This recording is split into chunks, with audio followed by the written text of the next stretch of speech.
Lancemos sobre Jesus todas as nossas ansiedades, porque Ele tem cuidado de nós. 1 Pedro capítulo 5, verso 7. Aqui nos encontramos e agradecemos a Deus por Ele nos conceder este dia, nos conceder essa oportunidade de juntos estudarmos a Bíblia.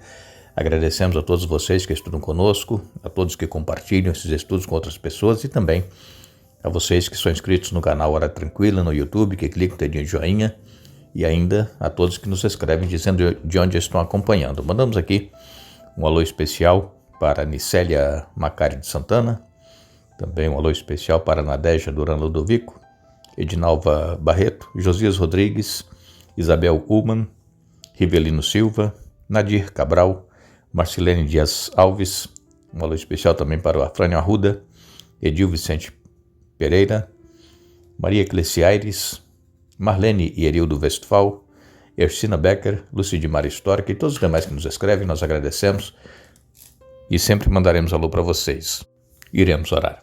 Pai nosso que estás nos céus, a Ti a nossa gratidão pela vida, pelos cuidados, por tudo que tens feito por nós. Te agradecemos por mais este dia de vida, por estes momentos que teremos agora estudando a Tua Palavra, que Teu Espírito Santo fale conosco, nos ajude a entendermos e colocarmos em prática em nossa vida os Teus ensinamentos. Abençoa, Pai, todos os que estudam conosco, dê vitórias nos problemas e necessidades que têm, nas dificuldades que estão enfrentando. Abençoa todos os que nós citamos aqui, Tu conheces também os pedidos que nos são enviados, que o Teu Espírito Santo esteja presente na vida de cada um, dando vitórias, Pai. Nós confiamos em Ti e pedimos o perdão dos nossos pecados em nome de Jesus. Amém. Estamos dando continuidade ao nosso estudo desta semana. Estamos falando sobre o pão e a água da vida. Ontem nós comentamos aqui a respeito de Jetro, o sogro de Moisés, que foi visitar Moisés no acampamento ali na península do Sinai. E ele viu que Moisés estava sobrecarregado, cuidando de tudo sozinho. E ele então sugeriu que Moisés colocasse líderes de 1.000, de 100, de 50, de 10, e assim iria tirar aquela sobrecarga sobre Moisés, de ele ter que resolver todos os problemas que eram trazidos a ele. E Moisés gostou da ideia, aceitou, e assim foi feito. Então nós aprendemos aqui que nós também, quando estamos liderando algum setor de nossa vida, nós, se temos pessoas subordinadas a nós, temos que delegar também funções a essas pessoas, mas que nós também possamos dar instruções como elas devem agir. Não é somente delegar e esperar que elas resolvam sozinho o que tem que resolver e dar conta do que está sendo colocado sobre ela, uma liderança de um certo grupo. Então nós precisamos treinar as pessoas. E isso foi feito, assim como Moisés recebia orientações de Deus, ele passou essas orientações também para os líderes, para que pudesse funcionar melhor todas as queixas que eram trazidas para serem solucionadas. Nós já comentamos aqui essa semana a respeito da falta de água e o povo se queixando, da falta de comida e o povo se queixando, e Deus sempre pronto a atender. Deus, ele mostrava o seu poder, assim como mostrou lá no Egito, para que o povo fosse liberto. E nós lemos aqui em 1 Coríntios, no capítulo 10, e no verso 11, nos diz assim: essas coisas que aconteceram a eles nos servem como exemplo, foram escritas como advertência para nós que vivemos no fim dos tempos. Paulo aqui falando a respeito da experiência que os hebreus passaram naquela trajetória do Egito até Canaã e todos os acontecimentos que tiveram ali. Paulo diz claramente aqui que essas coisas aconteceram para que nos servissem de exemplo. Mas mesmo assim, às vezes nós não aprendemos, né? Vendo o que aconteceu com o povo se queixando, se rebelando, o povo provocando a Deus e mesmo assim, tendo já escrito tudo o que aconteceu, nós às vezes não aprendemos, mas precisamos tirar lições para a nossa vida, que nos ajude na nossa caminhada espiritual, porque O povo hebreu estava na trajetória do Egito para Canaã terrestre. Nós estamos na trajetória deste deserto, deste mundo de pecado para os céus. E então, os acontecimentos que se deram lá naquela época, que eles nos ajude a aprendermos, a não nos queixarmos, a sermos gratos a Deus e saber que Deus tem o controle de todas as coisas, que Deus ele é poderoso. E então Paulo está explicando aqui que tudo aquilo que aconteceu aos hebreus são exemplos e advertências para nós que seguimos a Jesus. E esses exemplos nos ajudarão a evitar os mesmos problemas, ou seja, nós iremos aprender com os exemplos daquela nação. Então, essa é uma instrução pertinente para nós que vivemos no tempo do fim, no fim dos tempos, como diz aqui o apóstolo Paulo, 1 Coríntios 10, verso 11. E Deus ele concede ao seu povo o Espírito Santo para nos fortalecer, porque Paulo também escreveu em 2 Timóteo 1, versos 6 e 7, que é com o espírito de poder, de amor e de moderação que Deus nos fortalece. Então Cristo ele é a fonte da vida. Cristo ele é o pão da vida. Ele é a água da vida. E isso nós temos aqui muito claro no Novo Testamento, quando nós lemos em João, o Evangelho de João, no capítulo 4, nos versos 7 a 15, nós vemos aqui aquele encontro daquela mulher samaritana. Jesus estava sentado à beira do poço, ali o poço de Jacó, e a mulher veio para tirar água. João capítulo 4, a partir do verso 7, diz: pouco depois, uma mulher samaritana veio tirar água e Jesus lhe disse: por favor, dê-me um pouco de água para beber. Naquele momento, seus discípulos tinham ido ao povoado comprar comida. A mulher ficou surpresa, pois os judeus se recusavam a ter qualquer contato com os samaritanos. Você é judeu e eu sou uma mulher samaritana, disse ela. Como é que me pede água para beber? E Jesus respondeu: se ao menos você soubesse que presente Deus tem para você e com quem está falando, você me pediria e eu lhe daria água viva. Aí ela disse: mas você não tem corda nem balde e o poço é muito fundo? E de onde você vai tirar essa água viva? Além do mais, você se considera mais importante que nosso antepassado Jacó, que nos deu esse poço? Como pode oferecer água melhor que esta, que Jacó, seus filhos e os animais bebiam? E Jesus respondeu: quem bebe dessa água logo terá sede outra vez, mas quem bebe da água que eu dou nunca mais terá sede. Ela se torna uma fonte que brota dentro dele e lhe dá a vida eterna. Por favor, Senhor, dê-me dessa água, disse a mulher.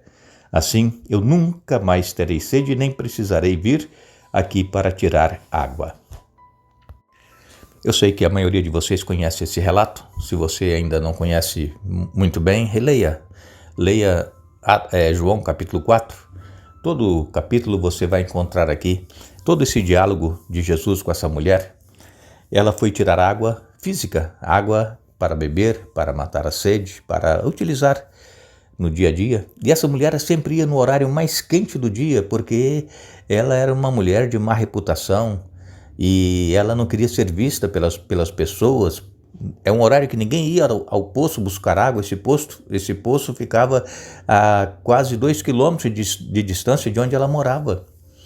E quando ela chega ali, encontra Jesus. Jesus, para quebrar a barreira, não é? Quebrar o gelo, ele pede à mulher que dê água a ele. Aí ela fala: mas você, sendo judeu, me pede água e eu sou uma mulher samaritana? Porque os judeus não se falavam com os samaritanos e muito menos com uma mulher, né? E aí é travado esse diálogo. Jesus fala assim: se você soubesse quem é que está te pedindo água, você pediria e eu te daria a água da vida. Aí ela questiona se Jesus era maior que Jacó, que deu aquele poço e tal. Mas o que é interessante aqui, irmãos, é que aquela mulher, ela teve o seu problema solucionado nesse encontro que ela teve com Jesus. Jesus conhecia a vida dessa mulher, sabia a reputação dela, mas Jesus não condenou. Jesus ofereceu a ela a salvação e ela aceitou. E ela correu para o povoado e disse assim: olha, venham aqui e vejam um homem. Quem sabe esse não é o Jesus, o Messias, que nós estamos aguardando, porque os samaritanos também aguardavam o Messias. E então aquelas pessoas ali do povoado foram até lá, o poço, e viram com os próprios olhos esse Jesus que transforma vidas. E essa mulher teve a vida transformada. Então Jesus, ele é essa água que nós precisamos na nossa vida espiritual. Nós precisamos ir a Jesus, que é a fonte de vida. E temos também aqui em João capítulo 6, a partir do verso 31, Jesus falando que ele é o pão da vida. João capítulo 6, a partir do verso 31, nos diz assim: afinal, nossos antepassados comeram maná no deserto. As escrituras dizem: Moisés lhes deu de comer pão do céu. Jesus disse: eu lhes digo a verdade, não foi Moisés quem lhes deu pão do céu, é meu Pai quem dá o verdadeiro pão do céu a vocês. O verdadeiro pão de Deus é aquele que desce do céu e dá vida ao mundo. Senhor, dê-nos desse pão todos os dias, disseram eles. Jesus respondeu: eu sou o pão da vida. Quem vem a mim nunca mais terá fome. Quem crê em mim nunca mais terá sede. Então, as pessoas estavam também aqui em busca de pão físico para matar a fome física. Jesus havia, antes desse episódio, dele falar essas palavras, ele havia alimentado mais de 5.000 pessoas, multiplicando pães e peixes, e essas pessoas queriam tornar Jesus rei, porque eles disseram assim: olha, se nós temos um rei, se nós tivermos um rei que cura as pessoas, que faz milagres e que multiplica pães, nós não precisamos mais nada, estamos tranquilos, não precisamos mais nem trabalhar. Vamos ter comida, bebida e vamos ter também saúde. É o que muitas pessoas pensam hoje em dia, que quando vão para a igreja, que aceitam a Jesus, tudo vai ser mil maravilhas, nunca mais vão ter problemas. Mas não. Os problemas, eles começam quando nós mudamos de vida, quando nós aceitamos a Jesus, começam a vir as provações, as tentações. Mas, nesse caso aqui, então, as pessoas queriam que Jesus desse pão para eles e disseram que os pais deles, né, os antepassados, comeram pão do céu, o maná que Moisés deu. Aí Jesus disse: não foi Moisés que deu, foi Deus, o Pai, que deu o pão para o povo lá no deserto. Mas aquele pão, quem comeu, pereceu. Agora, quem comer do pão vivo, que sou eu sou o pão que desceu do céu, esse terá vida. Aí as pessoas, né, ficaram tristes, foram se retirando porque elas não queriam uma mudança de vida. Elas não queriam viver uma vida de submissão a Deus. Elas queriam viver as suas próprias vidas e ter todas as coisas nas mãos sem precisar fazer nada.